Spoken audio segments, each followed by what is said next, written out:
Mystic Moon, bienvenue dans l'espace sacré. Bonjour à toutes et à tous et bienvenue sur Mystic Moon, l'espace sacré. Je viens vous parler aujourd'hui, je viens faire cette vidéo pour qu'on partage autour de l'hôtel et de l'apocalypse qui se passe derrière moi parce que il y a de quoi raconter. Je suis en plein bouleversement de mes hôtels, de mon espace sacré. Je vais vous expliquer un petit peu le processus, où est-ce que j'en suis par rapport à ça, et je pense que du coup ça peut peut-être vous intéresser vous dans votre propre processus et comment vous avancez sur ces thématiques d'espace sacré, d'hôtel, comment ça évolue, pourquoi, tout ça. Si ça vous intéresse, j'avais fait une vidéo où je présentais l'ensemble de mon bureau, du coup ça vous permet de voir un petit peu plus la vision globale. Elle est sur ma chaîne YouTube, et j'ai également fait une autre vidéo sur ma chaîne YouTube qui vous parle plus particulièrement de l'hôtel. Il y a également un article sur le webzine de qu'est-ce que c'est que l'hôtel, à quoi il sert, etc. Je vous raconte tout ça, donc n'hésitez pas aussi à aller faire un tour. C'est urgent que je fasse quelque chose de cet espace qui est comme ça depuis 3-4 jours. Je vous montre la réalité de l'apocalypse. Donc là normalement c'est double fonction. C'est en grande partie hôtel, mais c'est aussi une partie création magique, là où je fais les créations pour moi et aussi pour les autres. Et du coup j'aime bien faire ça du coup à la place où il y a mon hôtel. Mais j'avais pas assez de place pour mes hôtels, parce que j'en ai plusieurs, et du coup j'ai un petit placard ici, sous l'escalier. Et ce petit placard, j'avais dit que je voulais en faire également un espace sacré ou pour y mettre d'autres hôtels. En fait, à la base, j'ai dans cet espace-là que des hôtels plus généraux, si je peux dire, de représentation des cycles des saisons, des éléments, de la nature. Et sous l'escalier, c'est plus des choses personnelles. À la base, au départ, c'est comme ça que je l'avais pensé. Vous allez voir, je change tout. J'avais du coup des hôtels pour divinités, mes ancêtres, animaux guides, ce genre de choses, donc beaucoup plus personnel. Parce que j'avais pas la place de tout mettre ici, parce que j'avais envie que ça soit peut-être plus caché, etc. Sauf que, je vais vous montrer, j'arrive pas à me mettre dans cet espace. C'est pas un espace dans lequel je me sens bien. Déjà, ce qu'il faut savoir, c'est qu'à droite, sous l'escalier, c'est là où je stocke tout ce qui est de l'ordre des colis pour ma boutique en ligne. J'essaye de le ranger, que ça soit propre, mais en fait, dès que tu prends un truc, etc., ça devient très vite le bazar. Il faut être honnête et réaliste. Et donc, en fait, j'avais créé des étagères que j'ai pas mal vidées déjà. Là, il reste encore quelques petits trucs, quelques petits hôtels, mais j'en ai déjà beaucoup vidé. Et où du coup j'avais mis plein d'éléments en fait, où chaque étagère correspondait à un hôtel en gros. Sauf que c'est un espace qui est fermé, c'est un espace où on respire pas, c'est un espace où l'énergie circule pas. Et finalement ça me convient pas du tout en termes d'énergie. J'ai envie de lumière, j'ai envie d'air, j'ai envie que ça circule, j'ai envie de pouvoir me lever facilement si j'ai envie. J'ai envie aussi de le voir. Et ça va avec quelque chose de plus global, de réorganisation et de repenser ma pratique en général. Je sens aujourd'hui qu'après 12 ans de pratique, donc moi j'ai commencé à avoir vraiment des premières pratiques très concrètes, assez encadrées à partir de mes 22 ans. J'en ai 34 aujourd'hui, donc ça fait 12 ans. Je pense que maintenant j'ai envie de revenir à un cadrage de ma pratique, de revenir aux bases et de me dire ok, quelles sont mes croyances, quels sont mes cultes, quels sont mes protocoles de magie, quels sont mes processus, comment tout ça fonctionne, d'avoir vraiment quelque chose, une vue globale en fait, de tout ça quoi.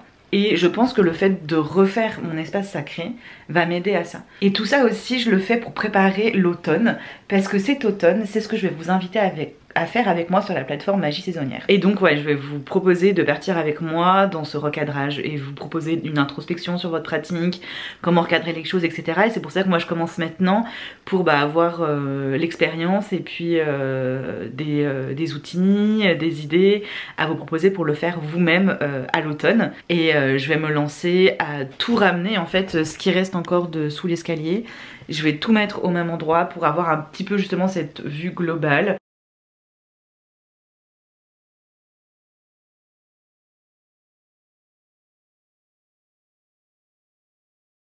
Bon, je vais vous montrer un petit peu où est-ce que j'en suis. Bon, on dirait pas, mais il y a du changement. En fait, déjà j'ai vidé la totalité des affaires qui étaient dans le placard. Et je suis en train en fait d'installer tout ce qui va être outils plutôt de création, qui en fait se trouvaient dans deux meubles, qui sont des meubles en fer que j'avais récupérés d'une ancienne maison. On a vidé pas mal on en voit, il y en a encore beaucoup ici. Et du coup ça va aller dans le placard, ce qui est plus logique, un placard pour ranger plein d'affaires de création magique, création artistique, peu importe. Et ici du coup je vais avoir un meuble réservé à ma pratique, ce qui va me permettre de stocker en fait des choses que j'utilise pas tout le temps, comme mes carnets, mes tarots, mes oracles, pour laisser plus de place aux autres endroits. Je suis en train de voir que je vais créer mon hôtel aux ancêtres par ici. Et pour l'instant du coup le centre est un peu le chaos. J'ai fait aussi beaucoup de place ici pour voir un peu comment je réorganise. Ça commence tranquillement, tout doucement à s'organiser.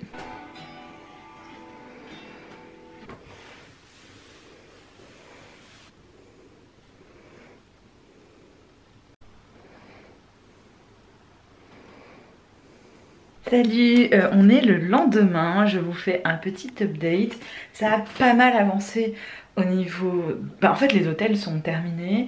Ce qui manque maintenant c'est de ranger, trier un petit peu tout le bazar qui a été généré. Du coup la partie hôtel qui devient que une partie hôtel. Et en dessous du coup j'avais plein de placards, tout ça, enfin de rangement. Et ça, j'ai vidé tout l'espace et je pense que ça va faire circuler aussi mieux l'énergie dans cette pièce, donc je suis assez contente. Donc là on a toute la partie préparation de colis qui reste telle quelle. Du coup j'ai mis un des petits meubles ici qu'il faut que je termine de remplir avec tout le reste du bazar. Et du coup je remplis avec tous mes outils de création. Commencer un petit peu à voir le résultat. Il est canon je trouve. Il est clair, il est sensé, je suis super contente. Donc je vous ai pas montré hier mais sur mon bureau il y a aussi plein de bazar que j'ai étalé et là par terre aussi. Du coup ça va le faire et j'ai hâte de vous montrer du coup le résultat. Pour vous c'est tout de suite, pour moi c'est dans je sais pas combien de temps.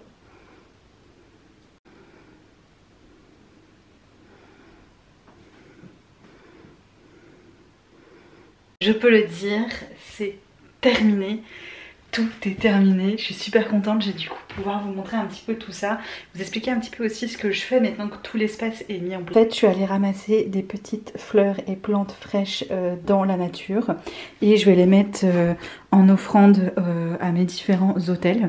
J'ai déjà commencé avec ce premier hôtel qui est un petit peu loin des autres, qui est juste à côté de mon bureau.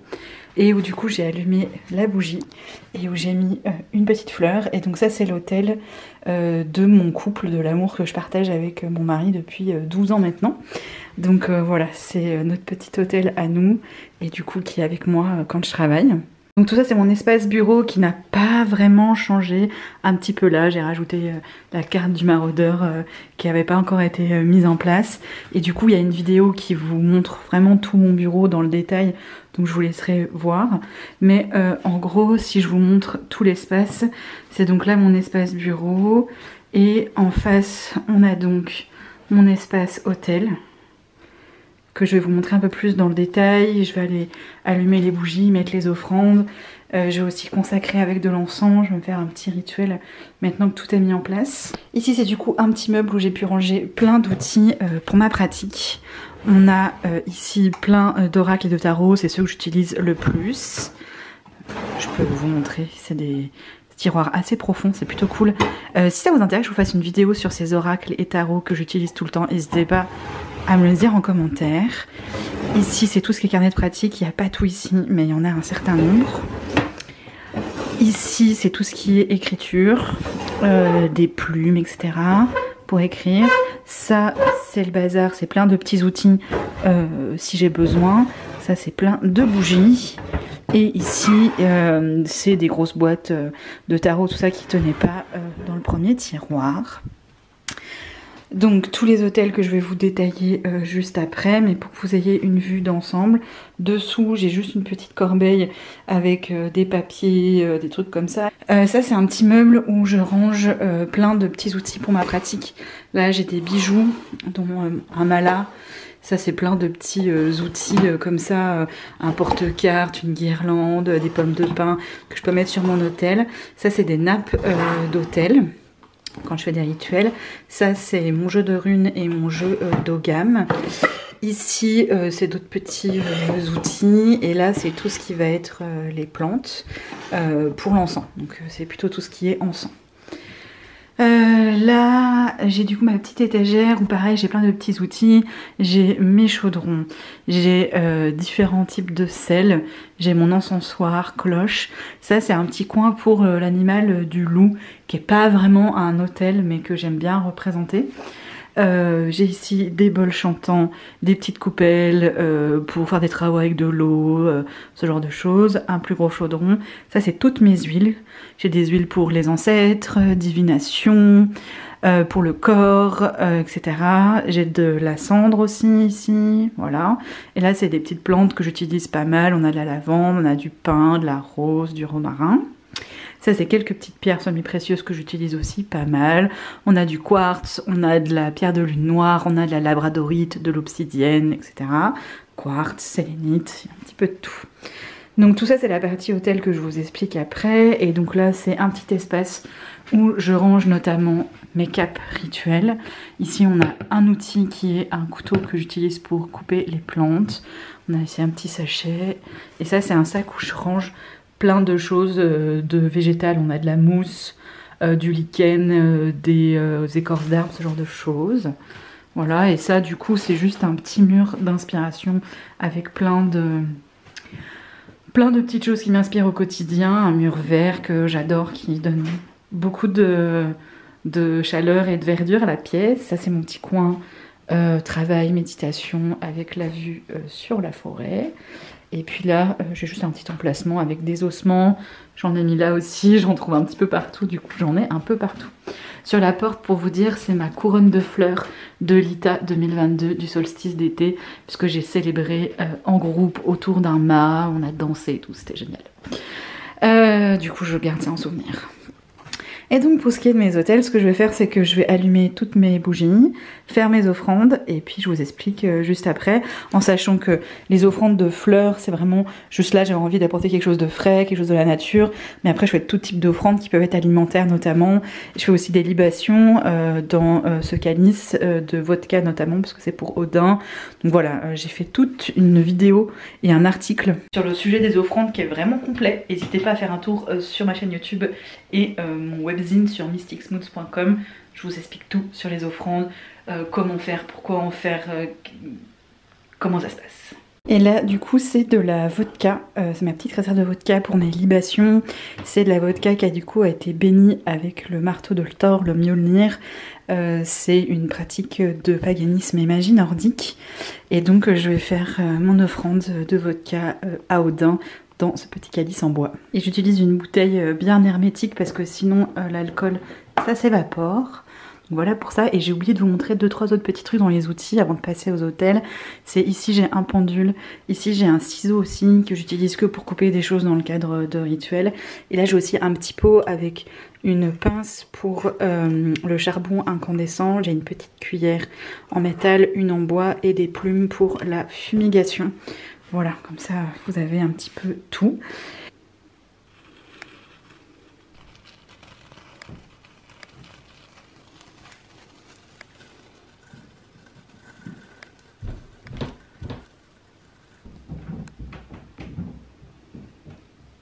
On va donc commencer l'exploration des hôtels et j'ai un premier hôtel qui est un peu séparé du reste. Donc il y a plusieurs niveaux en fait, plusieurs hôtels et ils sont un peu séparés parce qu'on est sur des domaines de croyances et de cultes différents et donc c'est important pour moi qu'il y ait quand même de marquer en fait une séparation.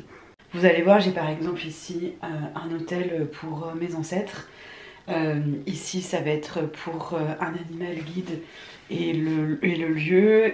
J'ai des divinités ici, d'autres types de divinités ici et entités aussi. Et ce qui fait que comme c'est des cultes et des univers différents, les mettre ensemble, pour moi c'est compliqué en termes de culte et d'énergie. Pour autant ça ne veut pas dire que forcément que ça doit être à des endroits différents, mais ça peut être dans un même espace mais marquer une séparation, marquer qu'on est sur quelque chose qui est différent. C'est complémentaire pour autant, pour moi c'est pas incohérent, il y a une forme de cohérence dans mes différents cultes, mais ça reste quand même des univers qui sont différents. des mondes qui sont différents et c'est important pour moi de marquer des séparations. On a mon premier autel aux ancêtres, on retrouve bougie, coupée la offrande. Pour les offrandes pour l'instant j'ai juste déposé quelques fleurs fraîches pour marquer le fait que ça y est, mes autels étaient terminés, mais mes offrandes ne sont pas toutes mises en place encore. Et puis donc on a des différentes représentations qui sont des objets de famille, ici c'est de la terre de cimetière de mes ancêtres, et des objets qui sont plutôt liés à la religion catholique et la religion juive, puisque j'ai ces deux courants religieux dans ma famille. Et voilà, j'ai un objet de famille qui est ici, objet de famille qui est là, bref. On a différents éléments pour les représenter, du laurier qui est vraiment une plante que je relie à mes ancêtres également.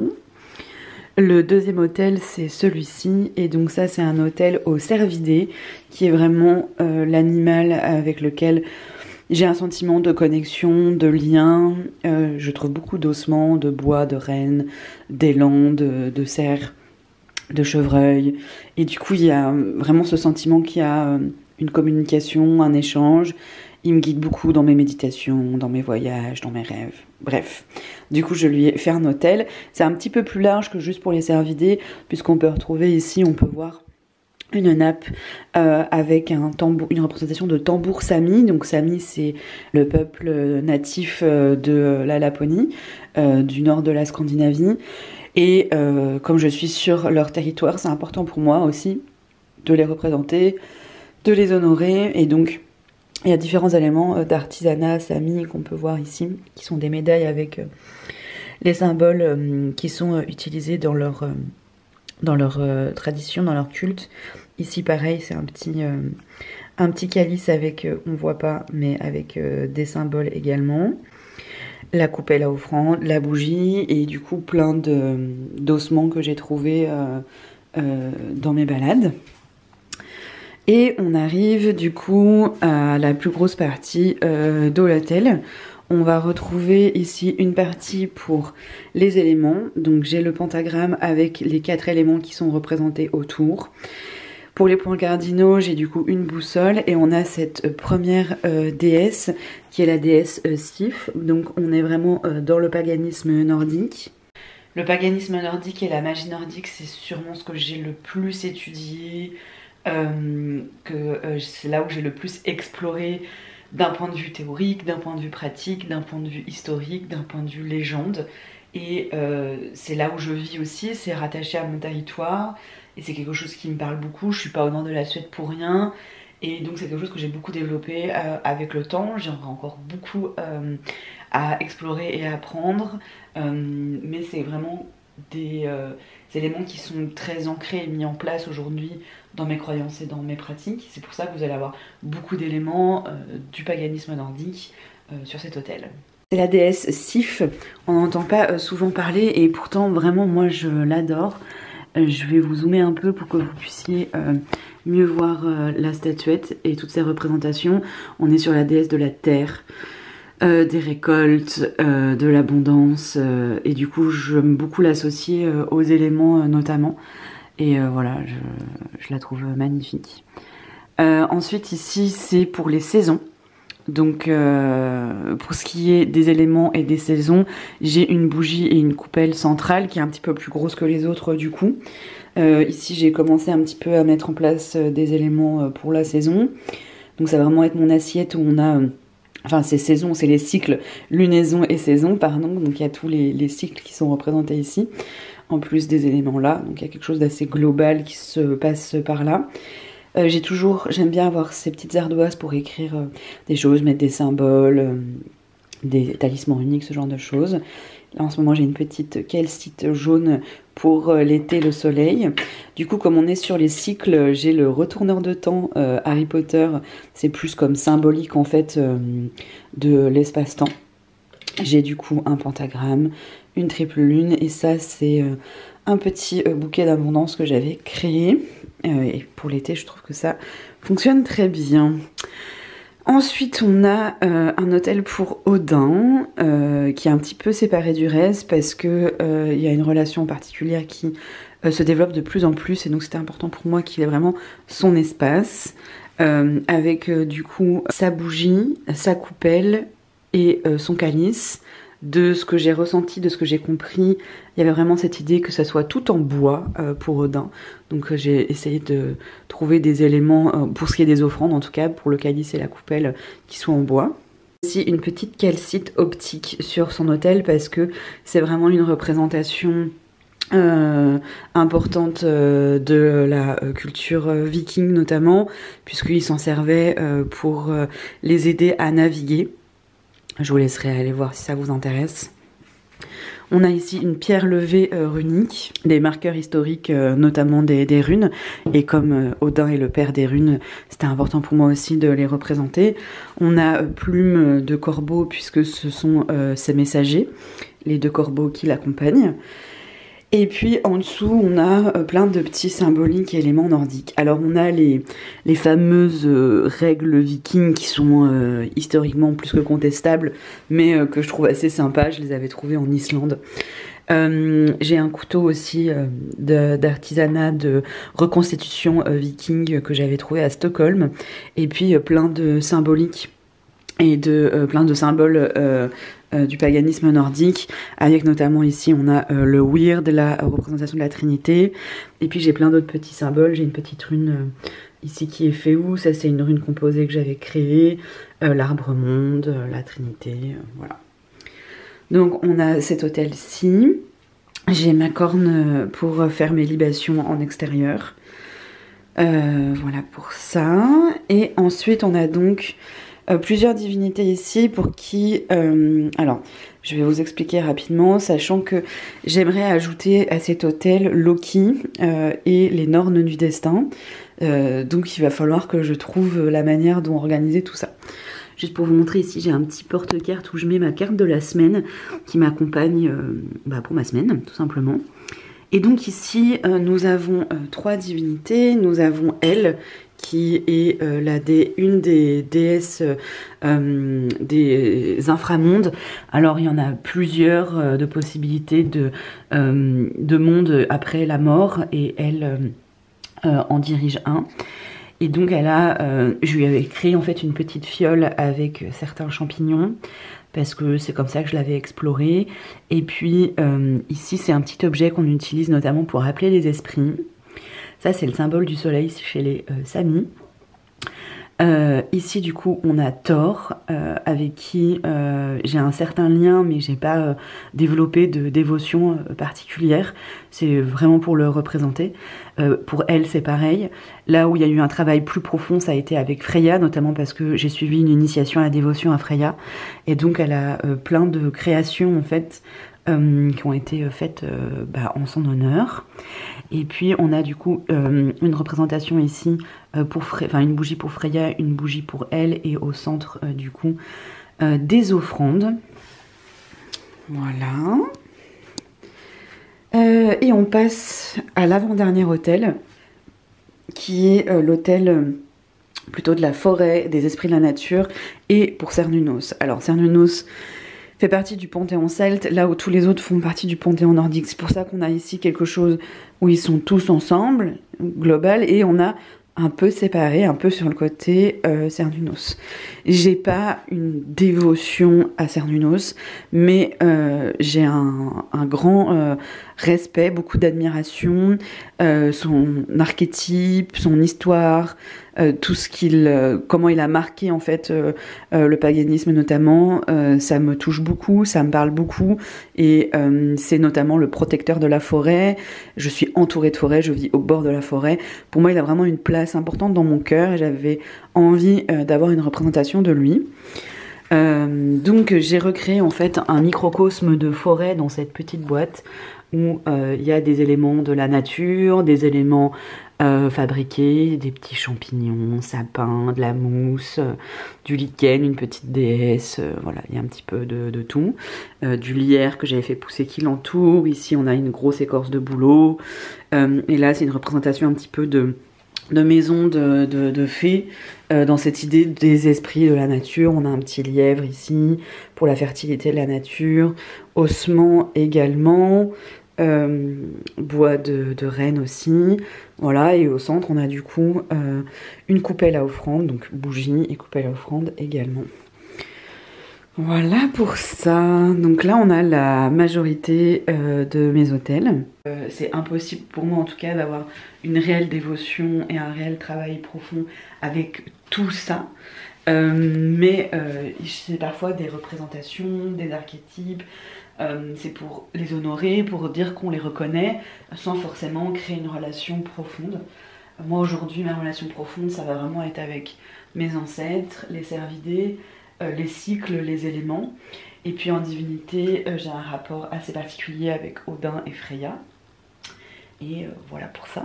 Donc le dernier hôtel, qui est l'hôtel pour mon couple. Alors je vais pas aller dans le détail de cet hôtel parce que c'est vraiment très privé, très intime.